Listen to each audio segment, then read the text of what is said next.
اللہ رب العزت جب اپنے محبوب کی شان بیان فرماتا ہے نا تو کبھی کہتا ہے یا ایھا المزمل، کبھی کہتا ہے یا ایھا المدثر، کبھی فرماتا ہے یا ایھا النبی، کبھی اللہ فرماتا ہے وما ارسلناک الا رحمۃ للعالمین، کبھی اللہ فرماتا ہے انا اعطیناک الکوثر، کبھی اللہ فرماتا ہے انا ارسلناک شاہدا ومبشرا ونذیرا، کبھی اللہ فرماتا ہے ورفعنا لک ذکرک۔ دوستو قرآن پڑھ کے دیکھو نا، سارے کا سارا قرآن اللہ نے میرے مصطفیٰ کی شان میں نازل فرما دیا ہے، لیکن ہمیں مصطفیٰ کی شان کیسے سمجھ آئے، ہم مصطفیٰ کریم کی شان کے قریب کیسے جائیں؟ ہم تو قرآن کے قریب نہیں جاتے۔ خدا کی قسم افسوس سے کہنا پڑتا ہے گھروں میں قرآن شریف پڑے ہوئے مٹی پڑی ہوئی عرصہ ہو گیا، کوئی بندہ قرآن شریف کے قریب نہیں گیا۔ ہم نے قرآن کو آج بس الماری کی زینت بنا کے رکھا ہے یا قسمیں اٹھانے کے لیے رکھا ہے۔ خدا کے بندو اللہ کا قرآن پڑھو نا، اللہ کا قرآن پڑھو تو پھر مصطفیٰ کریم کی شان سمجھ میں آئے گی کہ اللہ نے میرے مصطفیٰ کو کیا بنا کے بھیجا ہے۔ احباب، فرمایا گیا ہے کہ جس نے مصطفیٰ کا دامن پکڑ کے رکھا اس نے اللہ کا دامن پکڑ کے رکھا، جس نے مصطفیٰ کو چھوڑ دیا اس نے اللہ کو چھوڑ دیا، اور حق اور باطل کے درمیان فرق کرنے والی اگر کوئی ذات ہے تو وہ حبیب کریم کی ذات ہے۔ احباب، حق اور باطل کے درمیان فرق صرف مصطفیٰ کریم کرنے والے ہیں، اس سے بڑھ کے مصطفیٰ کریم کی شان ہماری سمجھ میں نہیں آ سکتی۔ ہماری عقلیں کمزور ہیں، ہماری عقلیں تانگ ہیں، ہمارے ذہن چھوٹے ہیں، ہمیں تو اس چیز کی ادراک نہیں کہ اللہ رب العزت نے حق اور فرق باطل کے درمیان فرق کرنے کے لیے مصطفیٰ کو بھیجا، اور وہ فرق کیسے کرنا ہے۔ ہمیں تو ابھی تک حق اور باطل کے درمیان فرق کرنے کی سمجھ نہیں آئی۔ مصطفیٰ کریم کی شان تو وراء الورا ہے۔ حضرت عباس آپ کے چچا تھے، حضرت عباس بن عبد المطلب رضی اللہ تعالیٰ عنہما۔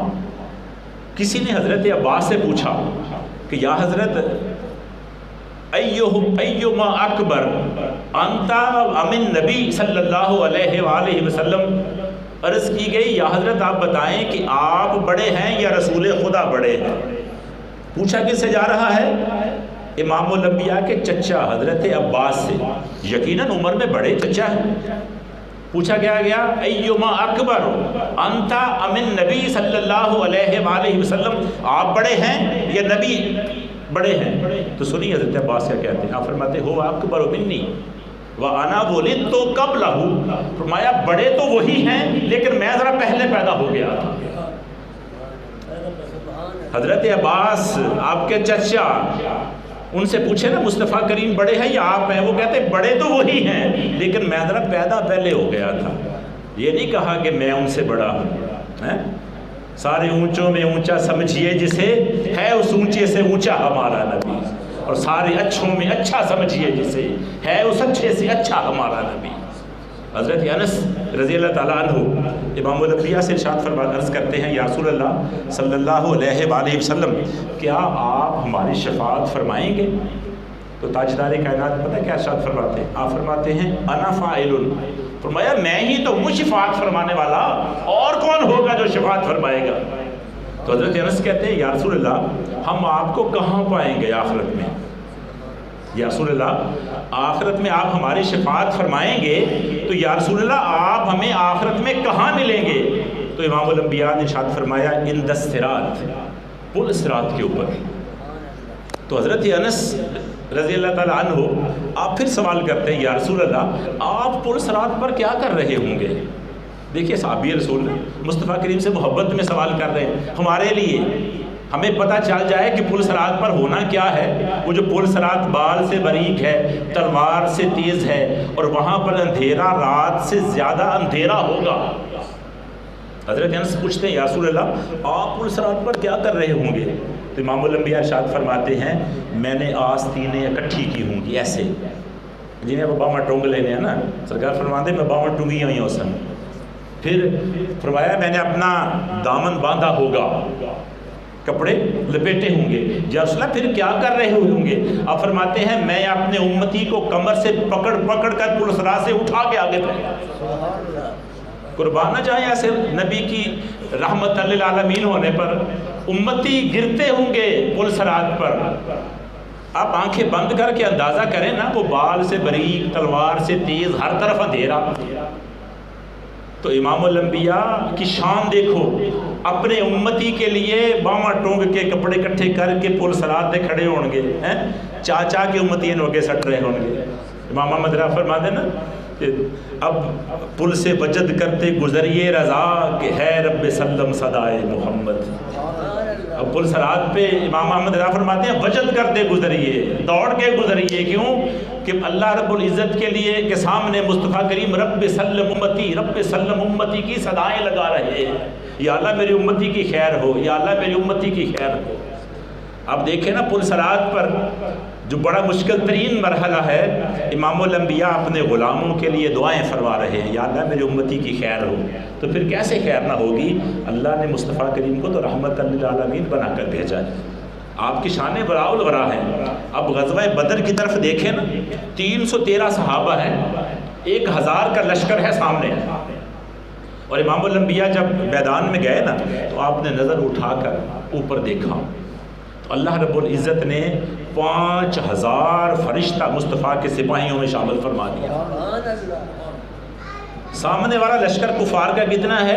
1000 کا لشکر ہے. صحابہ 313 ہے. جب اللہ سے مصطفیٰ کریم نے مدد مانگی، آپ نے اوپر نظریں اٹھائی تو اللہ نے 1000 فرشتہ مصطفیٰ کی فوج میں داخل فرما دیا. امام فخر الدین رازی علیہ رحمہ اس پر فرماتے ہیں، آپ کہتے ہیں کہ 1000 کفار کے لیے تو ایک فرشتہ ہی کافی ہے، بلکہ پوری دنیا کو تباہ کرنے کے لیے اکیلے جبرائیل امین کا ایک پر کافی ہے. 600 پروں کا مالک ہے. ایک پر کھولے تو مشرق میں ہے، دوسرا کھولے تو مغرب میں ہے. جبریل امین اگر ایک پر مار دیں تو پوری دنیا نیست و نابود ہو جائے. اور غزوہ بدر میں 1000 کفار کے لیے 5000 فرشتہ اللہ نے نازل فرما دیا. وہ کس لیے فرمایا؟ وہ مصطفیٰ کی شان لوگوں کو بتانی تھی کہ لوگوں جو میرے اولو العزم صحابہ، میرے اولو العزم فرشتے ہیں، میرے مقرب فرشتے ہیں، جو دن رات میری تسبیح و تحلیل میں مصروف رہتے ہیں، جب مصطفیٰ کی نوکری کی باری آتی ہے تو میں ان کو بھی مصطفیٰ کے نوکروں میں شامل کر دیتا ہوں. وہ ناز نہ کریں کہ ہم مقرب ہیں، ہم نور کے بنے ہوئے ہیں، ہم تسبیح و تحلیل کرتے ہیں، ہم ہر وقت اللہ کی بارگاہ میں حاضر رہتے ہیں. اللہ فرماتا ہے فرشتوں جب مصطفیٰ کو کسی چیز کی ضرورت پڑے گی تو تم بھی ان کے نوکروں میں شامل ہو جایا کرو. اور جب جنگ ختم ہو گئی نا، غزوہ بدر، امام الانبیاء کو فتح نصرت حاصل ہو گئی. اور روایات میں لکھا ہے کہ جبریل امی وہ 5000 فرشتوں کی فوج لے کر واپس چلے گئے. جب گئے نا، دروازہ نوک کیا تو رضوان جنت نے دروازہ نہ کھولا.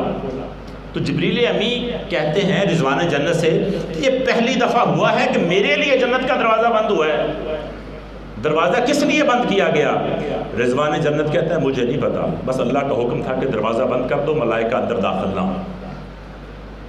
جبریل امی اللہ سے عرض کرتا ہے یا اللہ مجھ سے کیا غلطی ہو گئی ہے؟ یا اللہ آپ کے حکم کی تعمیل کے لیے میں زمین پر 5000 فرشتہ لے کر گیا تھا، تیرے محبوب کے نوکروں میں شامل ہوئے، تیرے محبوب کی فوج میں شامل ہوئے، ہم نے جنگ لڑی، ہم نے وہ جنگ جیتی، یا باری تعالیٰ ہم سے کیا غلطی ہو گئی؟ اللہ فرماتا ہے جبریل میں نے تجھے محبوب کی بارگاہ میں بھیجا تھا، تو نے آتے ہوئے میرے مصطفیٰ سے اجازت لی ہے؟ شان دیکھو نا مصطفیٰ کی. اللہ کہتا ہے جبریل تو نے مصطفیٰ سے اجازت لی ہے. جبریل کہتا ہے یا باری تعالیٰ آپ نے حکم دیا تھا جنگ جیتنی، ہم جنگ جیت کے آ گئے. فرمایا نہیں، واپس جاؤ میرے مصطفیٰ سے اجازت لے کے آؤ.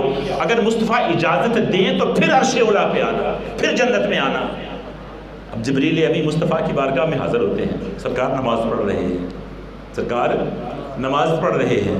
صحابہ نے دیکھا کہ امام الانبیاء نا نماز میں مسکرائے، اتنے مسکرائے کہ آپ کے دندان مبارک ظاہر ہو گئے. اب مجھے یہ بتائیں کہ جو صحابہ مصطفیٰ کے پیچھے نماز پڑھ رہے تھے وہ نماز پڑھ رہے تھے یا مصطفیٰ کریم کو دیکھ رہے تھے؟ حکم تو یہ ہے نا کہ اپنے سجدے والی جگہ پہ نظر رکھو. نماز کے دوران سجدے والی جگہ پہ نظر رکھو. اگر تمہاری نظر سجدے کی جگہ سے ادھر ادھر ہو گئی تو نماز نہیں ہوگی. اب دیکھیں جو صحابی ایکسٹریم لیفٹ میں کھڑا ہے اس کی نظر بھی امام الانبیاء پر ہے، جو بالکل رائٹ میں کھڑا ہے اس کی نظر بھی امام الانبیاء پر ہے۔ صحابہ کون سی نماز پڑھتے تھے یار؟ بالکل دائیں جانب کھڑا ہے وہ تو نہیں دیکھے گا کہ ہمارے امام صاحب مسکرائے ہیں۔ اب ہر صحابی بے ساختہ پکار اٹھا، یا رسول اللہ آج آپ نے نماز میں تبسم فرمایا ہے، کیا وجہ تھی؟ پھر امام الانبیاء نے یہ نہیں کہا صحابہ تم نماز پڑھتے تھے کہ مجھے دیکھتے تھے؟ کیونکہ ادائے دین سراپا نیاز تھی تیری، اور کسی کو دیکھتے رہنا نماز تھی تیری، اور ازاں ازل سے تیرے عشق کا ترانہ بنی، نماز تیرے نظارے کا ایک بہانہ بنی۔ امام الانبیاء نے ارشاد فرمایا صحابہ وہ جبریل نے مجھ سے اجازت لیے بغیر چلا گیا تھا، تو اللہ نے اس کو واپس بھیج دیا۔ آپ فرماتے ہیں میں نماز پڑھ رہا تھا تو جبریل میرے سامنے آ کے ہاتھ باندھ کے کھڑا ہو گیا کہ یا رسول اللہ غلطی ہو گئی ہے، معاف فرما دیں۔ اللہ رب العزت جنت میں داخلہ منع فرما دیا اللہ نے ہمارے لیے۔ امام الانبیاء کی شان بیان کرنا ہمارے بس کی بات کہاں ہے؟ ہم اپنی اوقات اپنی بساط کے مطابق مصطفیٰ کریم کا ذکر کرتے ہیں، اور یقیناً کرتے رہنا چاہیے، یہی ذریعہ نجات ہے۔ اور جو مصطفیٰ کی شان اور عظمت ہے، جو بندہ مصطفیٰ کی شان عظمت آپ کے ذکر اور آپ کے مقام کو کما حق کو نہیں مانتا، اور نمازیں پڑھتا رہے، وہ روزے رکھتا رہے، وہ حج کرتا رہے، وہ زکوٰۃ دیتا رہے، وہ سب کچھ کرتا رہے، اللہ رب العزت فرماتا ہے میں تمہارے منہ پہ مار دوں گا، مجھے ان چیزوں کی ضرورت نہیں۔ ہاں اگر ضرورت ہے تو بس یہی ہے کہ میرے مصطفیٰ کا کما حق کو ادب کرو، میرے مصطفیٰ کی عظمت کا بیان کرو، اور میرے مصطفیٰ کی شان کا احترام کرو۔ اللہ کرے کہ ہمیں مصطفیٰ کریم کی شان کا محق کو سمجھ نہیں آ جائے، مصطفیٰ کریم کی شان کو بیان کرنا آ جائے، اور مصطفیٰ کریم کی شان کے مطابق اپنے آپ کو سنوارنا آ جائے۔ وما علینا الا البلاغ المبین۔